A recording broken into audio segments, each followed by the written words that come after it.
Hello student, myself Dr. Akhilesh Gupta, Physiotherapy faculty at Indira Gandhi Institute of Paramedical Sciences.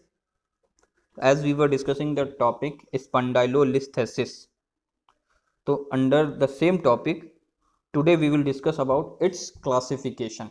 यानी कितने कितने तरीके होते हैं स्पॉन्डाइलो, यानी कि स्पॉन्डिलोलिस में फॉरवर्ड डिस्प्लेसमेंट। तो फॉरवर्ड डिस्प्लेसमेंट जो वर्टिब्रा का है वो कितने कितने तरीके से होता है या कितने तरीके का होता है, ठीक है, ये हम डिस्कस करेंगे। ठीक है, तो लेट्स स्टार्ट।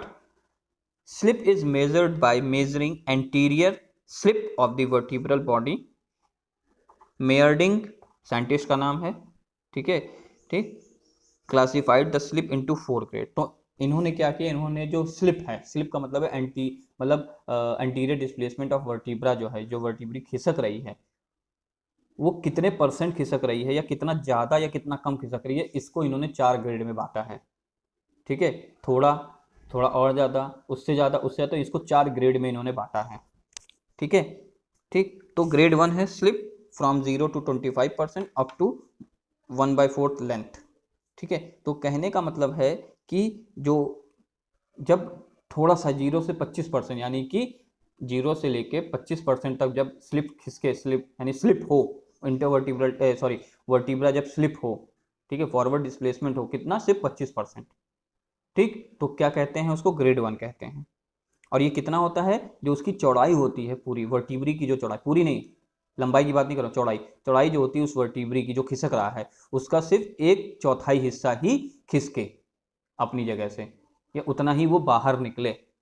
ठीक है, इसको हम बोलते हैं ग्रेड 1। तो ये इस डायग्राम में देख सकते हैं, ये देखिए, इसमें आप डायग्राम में देख रहे होंगे सिर्फ 25% स्लिप कर, हल्का सा खिसका है, बहुत ज़्यादा नहीं। L5 को अगर आप देखें, L5 S1 के रिलेशन में, ठीक है, L5 हल्का सा खिसका है, बहुत जरा सा बाहर की तरफ आया ना, है ये टिप जहाँ मैंने टैप किया अभी, ठीक है, ये टिप, तो ये आपका जो है ये हल्का सा सिर्फ 25% आया, यानी 1/4, पूरी चौड़ाई का 1/4 हिस्सा बाहर आया, तो इसको हम बोलते हैं ग्रेड 1। ठीक, नेक्स्ट हम बात करेंगे ग्रेड 2 की। तो ग्रेड 2 में क्या होता है, जब 25% से ज़्यादा लेकिन 50% से कम, यानी कि 25% और 50% के बीच में जब हो तो हम उसको ग्रेड 2 में रखते हैं। और ये 1/2 हिस्सा अपनी पूरी चौड़ाई का होता है, यानी 1/2 ऑफ इट्स लेंथ, यानी पूरी चौड़ाई का आधा हिस्सा, यानी आधा आगे आ गया है और आधा वहीं रुका हुआ है। ठीक है, इसको हम बोलते हैं ग्रेड 2। तो इस डायग्राम में हम देखते हैं कैसे, ये देखिए, फिर से मैं L5 पे प्रेस करूंगा। ठीक है, तो L5 देखिए अब कितना आ गया, 50%, पहले के मुकाबले थोड़ा सा और बढ़ गया है, यानी अब ये 50% हो गया है टोटल। पहले से 25% था, 50% निकला, यानी पहले 1/4 था, अब 1/2 हिस्सा है, आधा का आधा पूरा बाहर आ गया है। ये देखिए खिसक के आगे आ गया L5, ये इसी की बात करते हैं हम। नेक्स्ट है ग्रेड 3। ग्रेड 3 में क्या होता है, slip from 50 to 75% up to 3/4 length. तो अगर हम बात करें तो ग्रेड 3 जो है वो कितना है, 50 से 75%, जब वो स्लिप करके आगे खिसक के आए, जो वर्टिब्री जो खिसक रही है, स्लिप कर रही है, फॉरवर्ड डिस्प्लेस हो रही है, वो 50 से 75% के बीच में खिसके, यानी कि अपनी पूरी चौड़ाई का 3/4 हिस्सा, अपनी पूरी चौड़ाई का 3/4 हिस्सा उस वर्टिब्री का इतना खिसक के आगे आ जाए, तो इसको हम ग्रेड 3 रखते हैं। तो यहाँ आप देख सकते हैं, ये देखिए, देखिए दूरी देख लीजिए, ठीक है, और ये देखिए कितना, ये टिप L5 की टिप, ये देखिए है, तो ये कितनी आगे आ गई, 75% आगे आ गई, बस हल्की सी जुड़ी हुई है पीछे से, या हल्के से कवर किया हुआ, बाकी सब पूरा आगे की तरफ खिसक आया है, तो ये ग्रेड 3 में आता है। अब हम बात करेंगे ग्रेड 4 की। ग्रेड 4 का मतलब होता है slip more than 75% up to 3/4 of the length, यानी कि अब 75% से ज़्यादा, 75% से ज़्यादा जब खिसक जाए वर्टिब्री अपनी जगह से, या अपने नीचे वाले वर्टिब्री से आगे खिसक जाए, ठीक है, ठीक। स्पॉन्डिलोलिसिस क्या था, किसी वर्टिब्री का अपने से नीचे वाली वर्टिब्री से फॉरवर्ड डिस्प्लेसमेंट, आगे खिसक जाना, तो यहाँ कितना, 75% से भी ज़्यादा अगर वो खिसक जाए तो इसको हम ग्रेड 4 में रखते हैं। ये देखिए डायग्राम में देख सकते हैं, देखिए कितना खिसक आया है। तो क्लियर व्यू करते हैं, ये देखिए, यहाँ ये है, देखिए ये L5 की कितना आगे खिसक आया, देखिए कितना गैप हो गया, यहाँ जहाँ ये टैप किया जहाँ मैंने, ये देखिए ये कितना गैप हो गया है, और ये आगे कितना खिसक के आ गया है।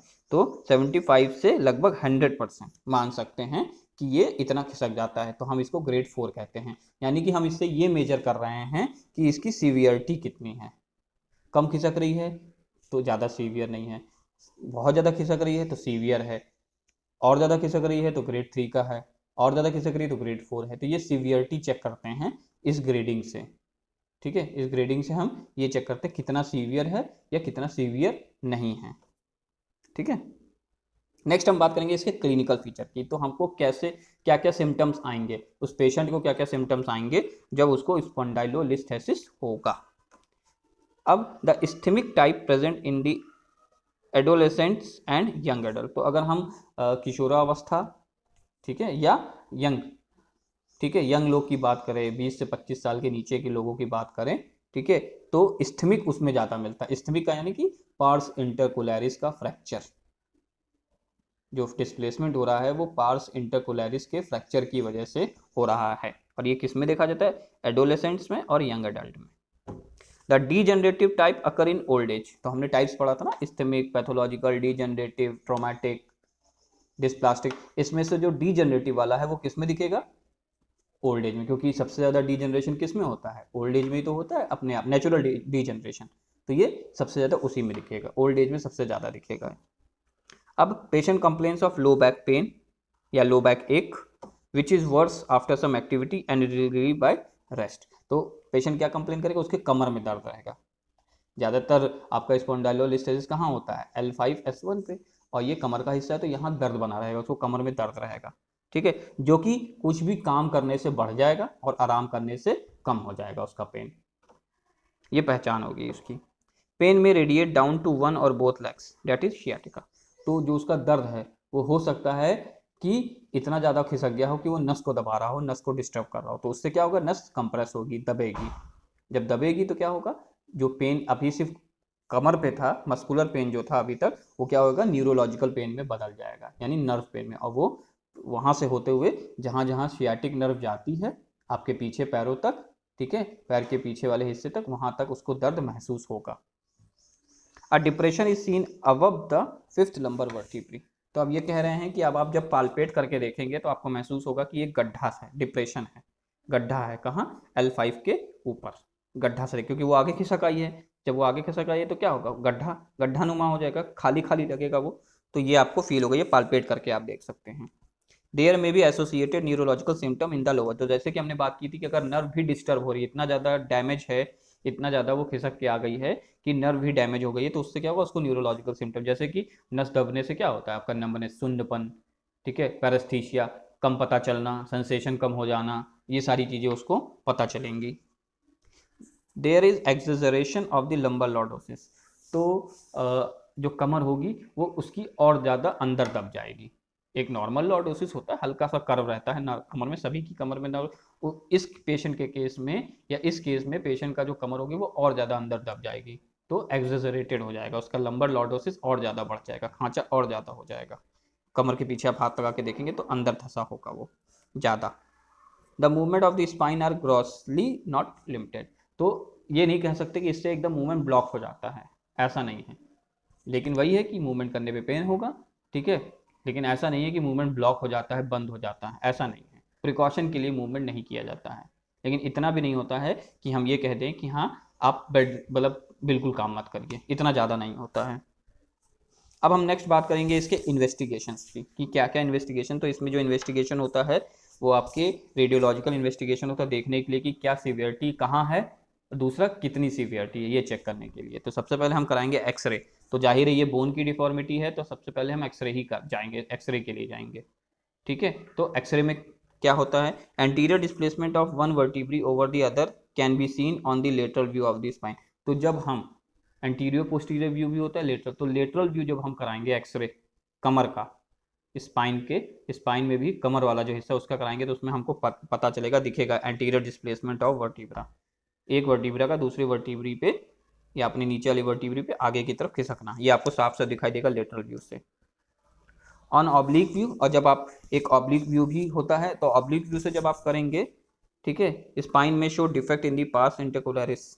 तो वहाँ जो पार्स इंटरकोलरिस उसमें भी आपको डिफेक्ट पता चलेगा जब आप ऑब्लिक व्यू देखेंगे। जब आप ऑब्लिक व्यू वाला एक्सरे कराएंगे तो उसमें आपको पता चलेगा कि इसके पार्स इंटरकोलरिस में भी कोई ना कोई डिफेक्ट है। In normal vertebra the pars interarticularis look like a Scottish dog. तो ये देखा गया है कि अगर आप ऑब्लिक व्यू, लेटरल व्यू नहीं, एंटीरियर ऑब्लिक व्यू जब देखेंगे तो उसका जो पार्स इंटरकोलरिस है वो कैसा लगेगा, स्कॉटिश डॉग जैसा, नॉर्मल इंडिविजुअल में, हमारे आप में जिसको स्पॉन्डालोलिस्थेसिस नहीं हुआ हो, ठीक, उसके में स्कॉटिश डॉग एक मतलब डॉग की ब्रीड है, आप उसका इमेज देख लीजिएगा, वैसा लगता है, ठीक है। If the appearance is that of a Scottish dog wearing a collar, the defect is in the pars interarticularis and the patient has spondylolysis a defect without slipping of the vertebra. यानी कि रीढ़ की हड्डी की वो दिक्कत जिसमें vertebrae खिसकती नहीं है, जिसमें वर्टिब्री आगे खिसक के नहीं जाती है, उसमें कोई डिस्प्लेसमेंट नहीं होता, उसको बोलते हैं स्पॉन्डाइलोलिसिस, ठीक है।